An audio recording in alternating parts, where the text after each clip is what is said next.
Salut les amis, j'espère que vous allez bien. Pardon, on se retrouve aujourd'hui donc pour un nouveau tuto. Comme vous avez pu voir sur la vignette de la vidéo, il s'agit d'une grosse écharpe spéciale débutant. Ça veut dire que même si vous venez d'apprendre à faire du crochet ou si vous commencez, si vous débutez, vous allez pouvoir la réaliser. Elle est hyper facile à faire. Je vais aller dans les détails vraiment pour bien vous montrer. C'est le point granny, donc multiple de 4 plus 3 lorsqu'on travaille en aller-retour. 4 plus 3. J'ai utilisé la laine de chez Action, la médium, un crochet numéro 5. Que vous dire de plus? Elle pèse 183 grammes. Parce qu'elle est très grande, elle fait plus d'1,90 m de longueur, 1,92 m, 93 à peu près, sans les franges. J'ai vraiment compté sans les franges. Donc 192 cm à peu près de longueur. Comme ça, on peut bien faire le tour au niveau du cou, faire un nœud, l'accrocher comme on veut. C'est impeccable, elle tient vraiment chaud. C'est pas parce qu'elle est en point granny qu'elle ne tient pas chaud. Je vous assure qu'elle tient vraiment très chaud. Donc c'est parti, je vous remets la laine. Donc c'est la médium de chez Action qui se crochette en 4-5. Moi je l'ai je sais pas si vous voyez bien, moi je l'ai voilà, on voit bien. Je l'ai crocheté avec le crochet numéro 5. Donc je vais vous montrer tout ça. Je voulais vous parler aussi de... Hier, j'ai passé au moins 1h30 à essayer de mettre des sous-titres sur mes vidéos pour nos amis de Outre-Manche, Outre-Atlantique et un peu partout dans le monde, parce que beaucoup parlent anglais. Et puis parce que j'ai eu un retour il n'y a pas très longtemps d'une personne qui ne comprenait pas le français, qui aurait bien voulu avoir la traduction en anglais. Mais je ne sais pas si ça a vraiment fonctionné.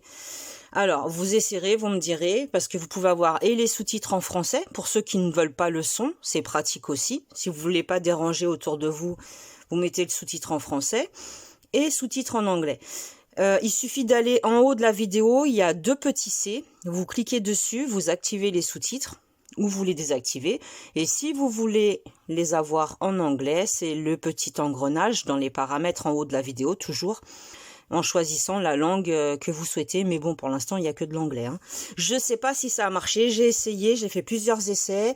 Ça m'avait l'air de fonctionner, mais je suis pas sûre. Honnêtement, j'ai pas vraiment réussi à... Pourtant, j'ai regardé des vidéos pour voir comment on fait, etc. Mais donc, je sais pas, je ne suis pas du tout sûre. Il va falloir de toute façon que je trouve une solution parce que nos amis qui parlent anglais, c'est pas toujours facile pour eux. Voilà, donc j'arrête de blablater et je vais vous expliquer comment j'ai procédé. Alors comme c'est la même couleur, non, je vais prendre une couleur blanche pour contraster. Comme ça, on enlève le rose sur rose, vous n'allez rien voir sinon. Et on s'en enlève surtout les cheveux. Alors, déjà on va commencer par faire le fameux nœud coulant. Moi je le fais de cette façon. Vous avez certainement votre façon, vous, de le faire. Que l'on glisse autour du crochet. Vous voyez, c'est ajustable, c'est réglable, c'est parfait. Donc, pour cette écharpe-là, j'ai fait un multiple de 4. Donc, j'ai fait 32 mailles, plus 3, parce que c'est multiple de 4, plus 3. Au total, j'en ai fait 35. Je ne vous ai pas donné la longueur, par contre, la largeur plutôt. La longueur, vous le savez, elle fait presque 2 mètres. Et la largeur, elle mesure entre 28 et 28 cm à peu près de largeur. 32 plus 3 mailles chaînettes, 35 mailles chaînettes j'ai fait. Pour celle-ci, multiple de 4 plus 3. Donc, on repart avec notre blanc. Un multiple de 4.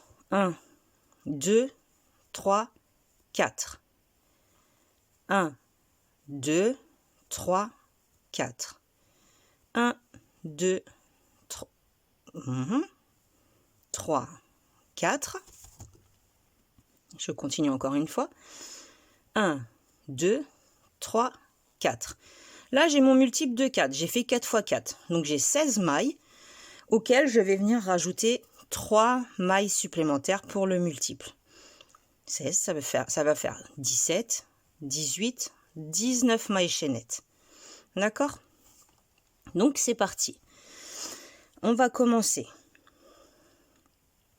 par venir faire 1, 2, 3, équivalent à notre première bride. Dans la quatrième à partir du crochet, donc 1, 2, 3, dans la cinquième, on compte 1, 2, 3, 4, 5, 1, 2, 3, 4, 5, que je ne me trompe pas, non, 1, 2, 3, 4, dans la cinquième, on vient faire une bride, comme ceci. Et dans la suivante, une bride également. Premier groupe de 3 brides qui se suivent. Une maille de séparation. On saute une maille. On va dans celle d'après. Et on continue. Encore un groupe de 3 brides. 1, 2, 3 brides. Une maille de séparation. On saute une maille. Dans la suivante, toujours pareil. Une bride. 2 brides. 3 brides. On saute une maille. On continue jusqu'à la fin. On saute une maille. On va dans celle d'après. Un groupe de 3 brides. 1, 2, 3. Une maille de séparation. On saute une maille. Il nous en reste 3. Donc c'est normal. On va venir travailler sur les 3 dernières mailles restantes en faisant une bride sur chacune de nos mailles. Alors hier, j'ai passé au moins 1h30 à me mettre des faux ongles, à me faire une super belle déco, mettre des petits strass dessus et tout, pour qu'au résultat, rien ne tienne. Donc j'ai tout retiré et j'ai remis du vernis parce que j'ai des ongles qui ne poussent pas. Ils poussent mais ils se dédoublent. Et comme j'ai pas le temps du tout d'aller chez une manucure, etc., une prothésiste plutôt, c'est compliqué. Je suis un peu loin de tout. Donc nous avons terminé notre premier rang. Multiple de 4 plus 3, on commence par 3 brides, une maille en l'air, on saute une maille. 3 brides, une maille en l'air, on saute une maille, 3 brides, et ainsi de suite jusqu'à la fin. On va venir tourner le travail. Donc vous le tournez dans le sens que vous voulez. Soit vous faites vos 3 mailles en l'air directement. Valentine, là, je sais qu'elle pense à moi. Soit vous rentrez dans la première maille et vous faites une maille serrée et 2 mailles en l'air. Histoire que ça reste bien droit. Chacun a ses techniques. Faites comme vous avez l'habitude de faire lorsque vous devez tourner pour faire le rang suivant. Le principe est d'avoir 3 mailles en l'air au total, équivalent à une bride. Une maille de séparation. Et là, dans l'espace qui se trouve ici, on va venir travailler un groupe de 3 brides. 1, 2 et la troisième. Comme ceci. Une maille de séparation, toujours. On va dans l'espace suivant, qui a été formé là. On va créer un groupe de 3 brides. 2 et 3. Une maille de séparation. Dans l'espace d'à côté, également 1, 2, 3. Une maille de séparation, c'est vraiment très simple. Vous avez vu, je ne vous ai pas menti. Les débutants peuvent le faire. Dernier espace, 3 brides. 1, 2, 3.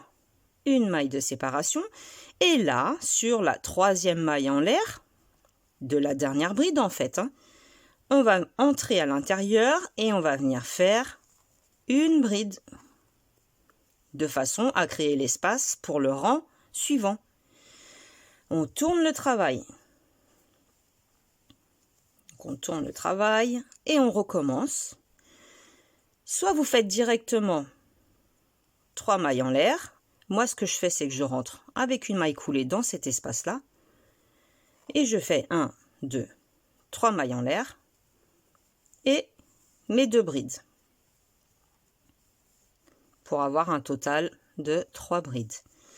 Vous n'êtes pas obligé, vous pouvez faire directement vos 3 mailles en l'air et les 2 brides dans l'espace. Moi, j'aime bien être directement dans cet espace-là. Une maille de séparation, espace suivant.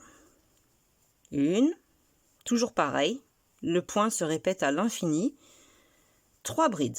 C'est toujours des groupes de 3 brides, c'est du granit. Une maille de séparation. Espace d'à côté.